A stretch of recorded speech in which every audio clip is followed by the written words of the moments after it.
फिर से आपका स्वागत करता हूं आज मैं अपने चैनल रंजीत फिजिक्स एनवीटी में। और आज हम जो है नया टॉपिक स्टार्ट करेंगे, वो है गॉस थ्योरम। 12th क्लास का है। गॉस थ्योरम बहुत इंपॉर्टेंट है, इसकी एप्लीकेशन पेपर में आती हैं, गॉस थ्योरम पेपर में आता है। तो है क्या ये? देखिए, गॉस साइंटिस्ट था, ठीक है, जिसने ईयर 1813 में, जिसका पूरा नाम जो था कार्ल फ्राइड रिच गॉस, ये 1813 ईस्वी में उसने एक थ्योरम दी जिसको हम गॉस लॉ भी बोलते हैं, ठीक है। और वो थ्योरम क्या थी, ये इसकी स्टेटमेंट है। दिस थ्योरम स्टेट्स दैट, ध्यान से देखना, net electric flux in outward direction में नेट इलेक्ट्रिक फील्ड जो होगी, ठीक है, through any close surface of any shape. कहता है कि एक सरफेस से, ये जैसे एक सरफेस बनाई है क्लोज सरफेस, इसको आप भूल जाइए, ये क्या गोल गोल क्या है ये बाद में, पहले क्लोज सरफेस बनाई है यहां पे। ये सरफेस कौन सी है, अब इसके ऊपर देखिए, ये सरफेस कौन सी है, स्फेरिकल।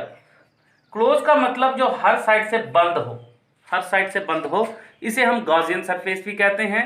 जो 3 डायमेंशनल हो, सारे साइडों से बंद हो, ओपन नहीं होनी चाहिए।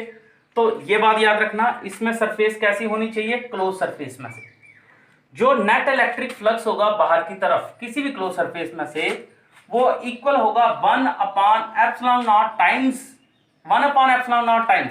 मतलब टाइम्स का मतलब होता है मल्टीप्लाई बाई 1/ε0 टाइम होगा टोटल चार्ज जो भी होगा, तो उसका वो नेट फ्लक्स इसके बराबर होगा। ये हमें प्रूफ करना है। This is the statement which we have to prove this statement we have to prove कि net electric flux 1/ε0 time total charge के बराबर होगा। इस चीज को बताने के लिए मैंने आपके सामने ये देखिए यहां पे मैथमेटिकली इसको बता दिया। अब इसको प्रूफ भी करना है, क्या वाकई ऐसा होता है 1/ε0 टाइम। समीशन का साइन होता है टोटल चार्ज के लिए, ठीक है, नेट चार्ज के लिए। तो हमने एक पॉजिटिव चार्ज लिया, क्यू पॉजिटिव, उसको रखा पॉइंट ओ के ऊपर, ये ओ पॉइंट है। एक पी पॉइंट लिया बाहर आर डिस्टेंस पे, ठीक है, फ्रॉम ओ से, और यहां पे electric field intensity P point के ऊपर क्या होगी, यहां से सीधी ये आ गई इलेक्ट्रिक फील्ड इंटेंसिटी 1/4πε0 Q/r², क्योंकि इसका हम फार्मूला पढ़ चुके हैं। अलॉन्ग ओपी डायरेक्शन, ओ और पी डायरेक्शन पे ले लिया। अब एक स्फेरिकल गॉसियन सरफेस बनाई, ये देखिए, अब बाद में ये स्फेरिकल गॉसियन सरफेस बना रहे हैं हम, ये वाली, ये जो पूरा स्फेयर दिख रहा है ये स्फेरिकल गॉसियन सरफेस है, ठीक है, सेम डिस्टेंस है, ठीक है।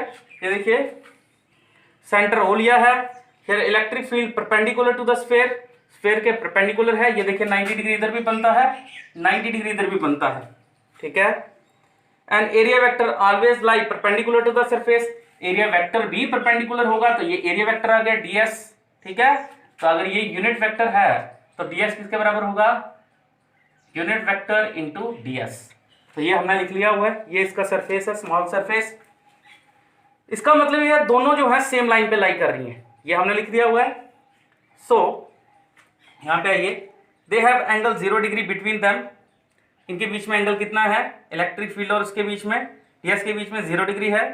अब इलेक्ट्रिक फ्लक्स का मैग्नीट्यूड किसके बराबर होता है, क्लोज सरफेस के ऊपर, eds। ये क्या है हमारे पास, फ्लक्स का sign phi is the sign of flux. ये क्लोज इंटीग्रल, ठीक है, E डॉट ds, डॉट को हटाया, cos 0 डिग्री, क्योंकि दोनों के बीच में एंगल कितना है, 0 डिग्री। बट इक्वेशन फर्स्ट में, ये इक्वेशन फर्स्ट जो थी ये वाली, तो E किसके बराबर है, 1/4πε0 Q/r²। तो ये हमने इसकी जगह पे E की वैल्यू इधर भर दी, देखिए इस जगह पे E की वैल्यू ये भर दी हमने, इधर आ जाइए, अब ये हमने वैल्यू भरी हुई है, तो 1/4πε0 Q/r² ds। अब ये तो कांस्टेंट टर्म है, ये वाली, ये बाहर आ जाएंगे, इंटीग्रेशन इधर आ गई अंदर, ds। पूरा सरफेस एरिया कितना होता है स्फेयर का पूरा सरफेस एरिया था 4πr², लिख दिया हमने, क्लोज इंटीग्रल खत्म। तो हमारे पास ये r² कैंसिल हो गया, 4π कैंसिल हो गया, बचा क्या, Q/ε0, वो देखिए लिख लीजिए। अब लास्ट में इलेक्ट्रिक फ्लक्स किसके बराबर हो गया, eds। आप इसकी जगह पे 5 भी लिख सकते हो, 1/ε0 time the total charge, hence proof हो गया। तो ये था सारा गॉस थ्योरम। एक बार ऊपर ये आपको स्फेरिकल सरफेस बनानी पड़ती है, तभी जाके हमारे पास गॉस थ्योरम जो है प्रूफ होती है।